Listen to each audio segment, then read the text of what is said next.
அனைவருக்கும் வணக்கம். என் லைஃப்பில் இந்த மாதிரி ஒரு பெயின்ஃபுல்லான ஒரு சுச்சுவேஷனை நான் ஃபேஸ் பண்ணதே கிடையாது. மனசு முழுக்க வலி வலி மட்டும்தான். இந்த சுற்றுப்பயணத்தில் என்னென்ன மக்கள் பார்க்க வராங்க, அதுக்கு ஒரே ஒரு காரணம் தான் அவங்க என் மேலே வச்சிருக்கிற அன்பும் பாசம். அந்த அன்புக்கும் பாசத்துக்கும் நான் எப்பவும் கடமைப்பட்டிருக்கிறேன். அதனால தான் இந்த சுற்றுப்பயணத்தில் மற்ற எல்லா விஷயங்களையும் தாண்டி மக்களுடைய சேஃப்டி, அதில் எந்த காம்ப்ரமைஸும் பண்ணிடக்கூடாதுன்றதுக்காக தான் அது என் மனசில் ரொம்ப ஆழமாக இருக்கும் அந்த எண்ணம். அதனால தான் இந்த அரசியல் காரணங்கள் எல்லாத்தையும் தவிர்த்துட்டு ஒதுக்கி வச்சுட்டு மக்களுடைய சேஃப்டி மட்டும் மைண்டில் வச்சுக்கிட்டு அதுக்கான இடங்களை சூஸ் பண்ணுறது, அதுக்கான இடங்களை பார்த்து பெர்மிஷன் கேட்கறது, போலீஸ் டிபார்ட்மெண்ட்டில் அதை ரிக்வெஸ்ட் பண்ணி கேட்போம். ஆனால் நடக்கக்கூடாதது நடந்துருச்சு. நான் மனுஷன் தானே.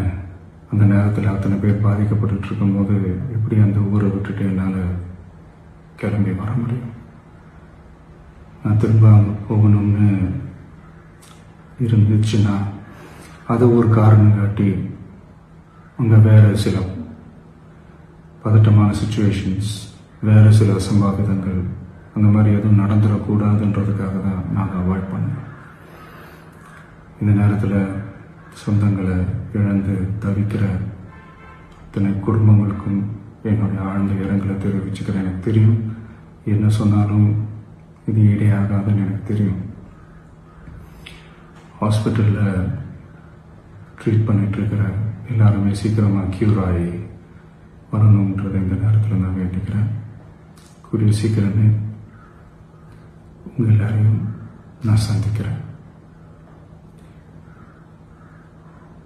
இந்த நேரத்தில் எங்களுடைய வலிகளை, எங்களுடைய நிலைமையை புரிஞ்சுக்கிட்டு எங்களுக்காக பேசின அரசியல் கட்சிகளை சார்ந்த நண்பர்கள், தலைவர்கள் அனைவருக்கும் என்னுடைய நன்றியை தெரிவிச்சுக்கிறேன். கிட்டத்தட்ட ஒரு 5 மாவட்டத்துக்கு பிரச்சாரத்துக்கு போனோம். இந்த மாதிரி எதுவுமே நடக்கல. ஆனால் கரூரில் மட்டும் ஏன் எப்படி நடக்குது, எப்படி நடக்குது?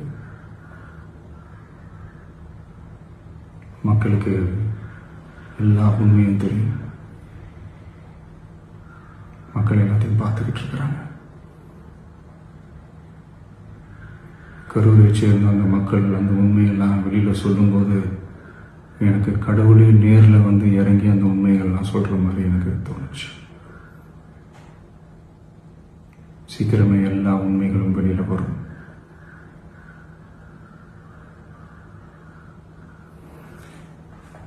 எங்களுக்கு தரப்பட்ட இடத்துல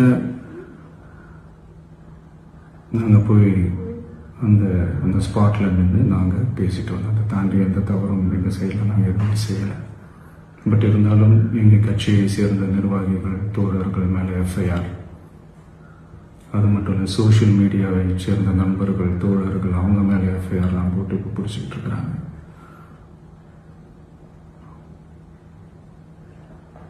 சிஎம் சார், உங்களுக்கு ஏதாவது இந்த பழி வாங்கணும் அப்படின்ற எண்ணம் ஏதாவது இருந்துச்சுன்னா என்ன வேணாலும் பண்ணுங்க. அவங்க மேலே கை வைக்காதீங்க. நான் ஒன்று வீட்டில் இருப்பேன், இல்லை நான் ஆஃபீஸில் இருப்பேன். என்ன வேணாலும் செய்யுங்க. நண்பர்களே, தோழர்களே, நம்மளுடைய அரசியல் பயணம் இன்னும் ஸ்ட்ராங்கராக, இன்னும் தைரியத்தோட கண்டினியூ ஆகும்.